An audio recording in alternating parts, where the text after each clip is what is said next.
Today is Friday, August 5, and thank you for watching this episode of The Central Connection. In this episode, we will look at some simple strategies to help your prayer life, how Kentucky Baptists are helping in eastern Kentucky with the recent flooding, and how missionaries in East Asia overcome the challenges of not having enough space to meet, and why I'm taking a vacation next week. You can find links to all of the articles I reference, as well as other pertinent information about Central Baptist in the text edition of The Central Connection. The link is in your email or in the video description. I recently came across an article by Chuck Lawless, who is an evangelism professor at Southeastern Baptist Theological Seminary, on strategies that help him to pray more. Now, while he is not a pastor and I'm not a professor, there are similarities in how we approach prayer. I encourage you to read his article linked in the text version of The Central Connection. I thought I would adapt his strategies to how I pray and that you may do the same. 1. I pray for the members of Central Baptist Church.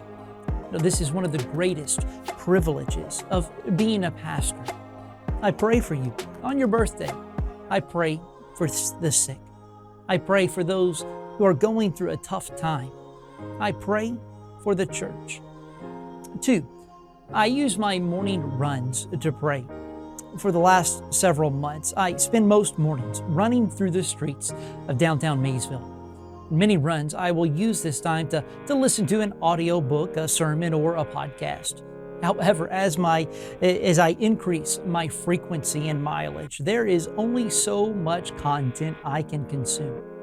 Now, I am spending more time now praying as I run by different locations. Sometimes it's for a church member whose house I run past, or a sister church. I will pray for members and friends' businesses as I pass by. I will even randomly pray for a person I pass on the street, or a house that I don't know the occupant of.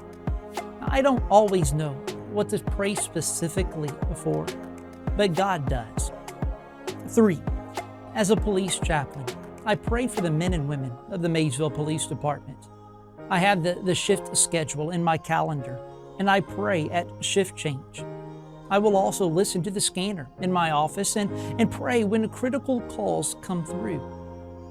4, I pray for my wife and kids, and for me to be the godly husband and father I'm called to be. 5, I pray both at specific times and randomly throughout the day.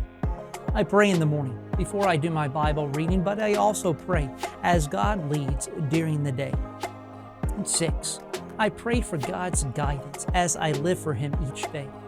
As I get older, the more I realize how much I need God's help to do everything that He has called me to do. On days when I neglect to do this, boy, do I feel it. This is not an exhaustive list, but I pray it is helpful to you and how to grow your prayer life. How about you? How do you go about praying?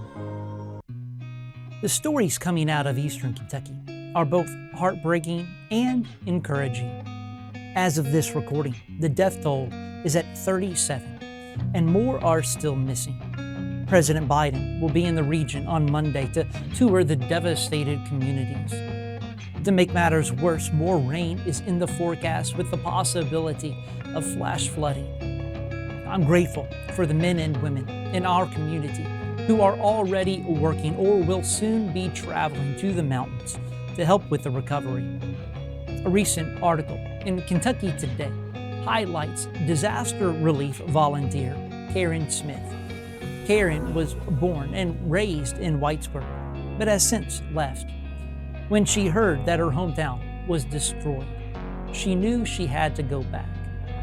Karen is described as the kitchen master of the Kentucky Baptist Disaster Relief, where her team prepares hundreds of meals daily for volunteers and local residents.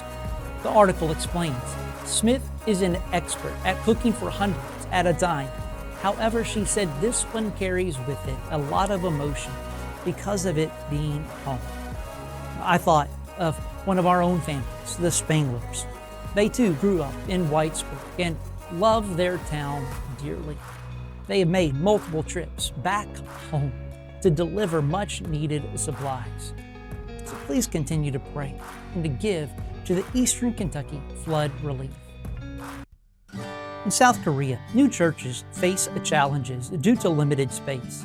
Cults are common, and many Koreans assume a religious group meeting together is another cult that should be avoided, meaning that locals are reluctant to provide meeting space. When I Am Being Missionary, Stuart Robinson met the men's cafe owners and believers who closed their cafe on Sundays. He approached them with other church members to ask about renting the space for their church plant. The men quickly said yes, and from that day and from day one, they had felt God calling them to use the space for a church. Finding a place to meet has been just one challenge of many that the church plant has faced in their first year. But Stuart says, each challenge has also given God a chance to show them He will always provide. The cooperative program is the financial fuel for reaching every person for Jesus Christ in every town, every city, every state, and every nation. When you give of your tithes and offerings to Central Baptist Church, you support the cooperative program and provide missionaries and local believers with the resources they need to reach their communities with the gospel. So pray for this South Korean church plant to continue to grow and reach their community. Those worshiping at Central Baptist this Sunday have the privilege of hearing my good friend Shepherd Chris Neal preach. Chris is no stranger to many of you, as he has filled our pulpit before. Chris is one of the pastors of Shepherd's House Church here in Maysville and is also the community liaison for the Maysville Police Department. Now, I'm a little sad that I am going to miss hearing him preach. Our family is heading out of town early Saturday morning on vacation. I'm grateful that the church gives me and my family the opportunity to get away and recharge. I believe vacations are important, and if you can take one, I believe you should. Many of my fondest memories are from vacations. I believe it's especially important for a pastor to take a vacation. There's a joke that pastors only work one day a week.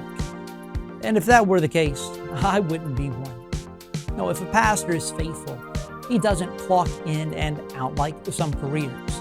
Not that there's anything wrong with that. I've had jobs where I left the job at the store when I went home. No, a pastor carries the burdens of his flock with him all the time. As a pastor's kid, I knew that interruptions were a part of the pastor's life.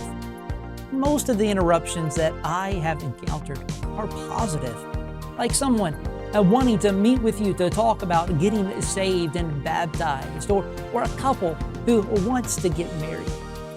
Now, although it is nearly impossible to completely unplug from pastoring, vacations do provide needed rest and recharging to help me to be a better pastor. I heard one pastor say that when he comes home from being away, he comes with a fresh perspective on his city and church. He said, I can be gone for as little as 3 days and come home seen differently. Stepping back enables me to see old situations in new light. My church benefits from this. I pray that I, my family, and my church benefit from this vacation. I will miss you like crazy and can't wait to be back with you the following Sunday. To practice what I preach, there won't be a Central Connection next week. I hope that you will be in church this Sunday to hear Chris Neal, and I look forward to being back with you on August 14th. Until then, God bless.